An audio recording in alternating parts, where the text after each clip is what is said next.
Welcome to our channel. Today, we're diving into how we can improve Python code for machine learning, specifically for predicting the conductivity of composite materials with carbon nanotubes.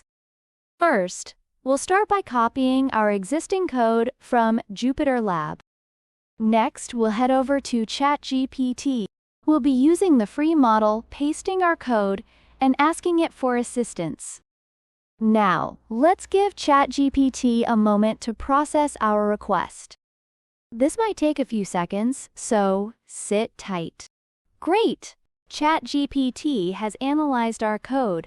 It's breaking down each line and making suggestions. This is incredibly useful for learning and understanding how to refine our code effectively.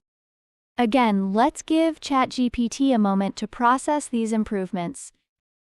Now, we're implementing the suggested changes.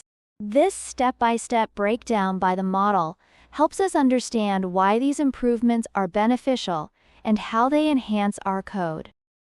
And there you have it. Thanks to ChatGPT, our code is now more efficient and effective. Don't forget to subscribe to our channel for more updates and tutorials. See you next time!